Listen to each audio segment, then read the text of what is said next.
અરે ઓછું નાક પણ અસલી નાક. MDH કાશ્મીરી લાલ મરચાની પાવડર.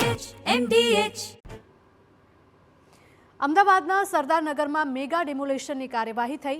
સરદારનગરના બળિયાદેવ નગરમાં દબાણો જમીનદોસ્ત કરવામાં આવ્યા.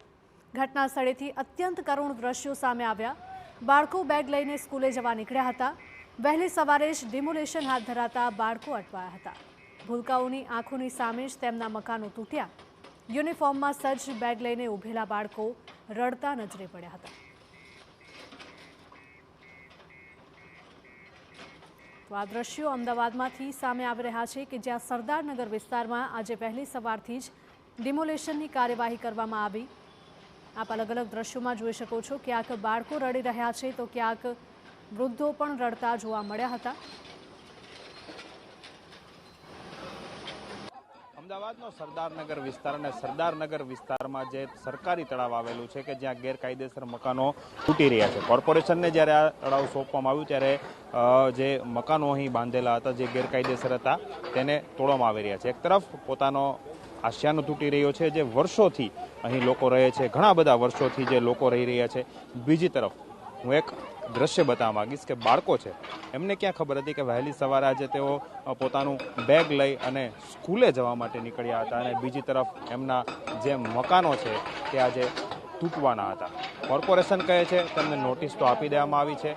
નોટિસ આપવામાં આવી હતી. 21 દિવસની નોટિસ પીરિયડ પૂર્ણ થઈ ગયો હતો. આ ઉપરાંત પણ સમય આપવામાં આવ્યો હતો તેવું કોર્પોરેશનનું કહેવું છે. બીજી તરફ વૈકલ્પિક વ્યવસ્થા કરવા માટે પણ સ્થાનિકો છે તે માંગ કરી રહ્યા છે. પરંતુ દ્રશ્યો હચમચાવી દેવા છે કે જે નાના ભૂલકાઓ છે, બાળકો છે, એક તરફ તેઓ સ્કૂલ જવા માટે તૈયાર થયા હતા, તેઓ ભણી ગણી અને હોશિયાર થવા માંગતા હતા, પરંતુ બીજી તરફ જે પોતાનો આશિયાનો છે, પોતાનું રહેઠાણ છે તે તૂટી રહ્યું હતું. કરુણ દ્રશ્યો ડિમોલેશન વખતે સર્જાયા છે. જો કે કોર્પોરેશન દ્વારા અગાઉથી જણાવવામાં આવ્યું હતું, પરંતુ સ્થાનિકો છે તે હવે વૈકલ્પિક વ્યવસ્થાની માંગ કરી રહ્યા છે. કેમેરા પર્સન અરવિંદ સાથે હરીન માત્રાવાડિયા, TV9 અમદાવાદ. એક તરફ દબાણો સામે તંત્ર એક્શનમાં છે. સરદારનગરમાં તળાવ પર થયેલા બાંધકામને દૂર કરવા તજવીજ હાથ ધરાઈ છે. તંત્રનો દાવો છે કે નોટિસને પગલે સ્થાનિકોએ પહેલા જ તેમના મકાનો ખાલી કરી દીધા હતા. જો કે સ્થાનિકોનો આક્ષેપ છે કે મકાન ખાલી કરવા માટે તેમને પૂરતો સમય જ નથી અપાયો. 6 ડિસેમ્બરના રોજ તંત્રની પહેલી નોટિસ મળી હતી, જેમાં 21 દિવસનો સમય હતો, જે બાદ તેમને ગઈકાલે રાતોરાત મકાન ખાલી કરવા જણાવી દેવાયું. લોકો હાલ સહપરિવાર તેમનો સામાન લઈને ખુલ્લામાં બેઠા છે. તેમની એક જ માંગ છે કે મકાન સામે મકાન અપાય. અમે 50 વર્ષથી અમે રહી છે. ગણે અમારે નાના મોટા 15 જણા છે. નાના મોટામાં 3 મકાન પડી ગયા અમારે.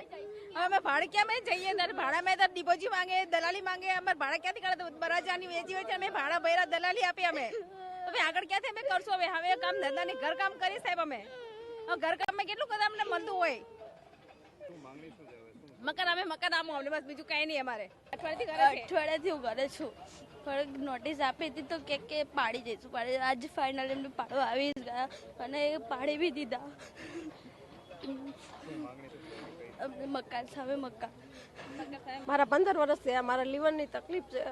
અમારી છોકરી 15 દિવસથી સ્કૂલે નહીં જતી, તો અત્યારે અમે જાવી કે મકાનની સામે મકાન આપો તો અમે જઈને કે અમે અહીંયા જ પડ્યા રહીશું, ને કે અમે રસ્તો બંધ કરી નાખશું. બીજું તો શું કરવી? કોઈ જવાબ જ કોઈ દેતું નથી. તો ઘટના સ્થળેથી પરિવારજનોના હૈયાફાટ રુદનના દ્રશ્યો તો કોઈને હચમચાવી રહ્યા છે. કડકડતી ઠંડીમાં નાના બાળકો અને મહિલાઓ ખુલ્લામાં રહેવા મજબૂર બન્યા છે. કેટલાક પરિવારો તો 38 વર્ષ પહેલાથી જ આ જગ્યાએ રહી રહ્યા છે. આક્ષેપ છે કે જ્યારે મનપાનું અસ્તિત્વ પણ ન હતું ત્યારથી આ પરિવારો અહીં વસવાટ કરી રહ્યા છે. સ્થાનિકોની માંગ હતી કે જગ્યા ખાલી કરવી જરૂરી જ હતી, તો તેમને વૈકલ્પિક જગ્યા કેમ ન અપાઈ? લોકોએ આક્રોશ ઠાલવ્યો કે સરકારને ગરીબી દૂર કરવામાં નહીં પરંતુ ગરીબોને હટાવવામાં રસ છે. અનેક લોકો એવા છે કે જેમના સ્વજનો બીમાર છે અને હવે સવાલ એ છે કે તેઓ જાય ક્યાં? તો અમે કલેક્ટર ઓફિસ પર સાથે ગયા હતા. ત્યાં અમે કહ્યું હતું કે અમને ઘરની સામે ઘર આપો તો અમે મકાન ખાલી કરવા તૈયાર છીએ. તો એમને અમારું કીધેલું ઇનકાર કર્યું નહીં અને આજે ફાઇનલી મકાન પાડવા આવી ગયા. હવે અમારે જવાનું ક્યાં? અમારું ભણતર બગડે છે. મારે મોટું થઈને કલેક્ટર બનવાનું છે. ઘણી મુશ્કેલી પડે છે. જો અંદર જઈને જોયા મારા દાદા બી પેરેલાઇઝ છે. અંદર બેઠા છે મારા દાદા. હમણાં જ તેમનું ઓપરેશન કરાવ્યું. મારા ફાધર એક બ્લડ પ્રેશરની પ્રોબ્લેમ છે, મારા મધર છે નહીં, ભાઈ બહેન છે નહીં, બરાબર. હું એકનો એક જ છું. અમારી એક રૂપિયાની કમાણીનું મકાન બનાવેલું હતું. મારી પાસે વ્યાજબી રૂપિયા લઈને મેં મકાન બનાવ્યું હતું.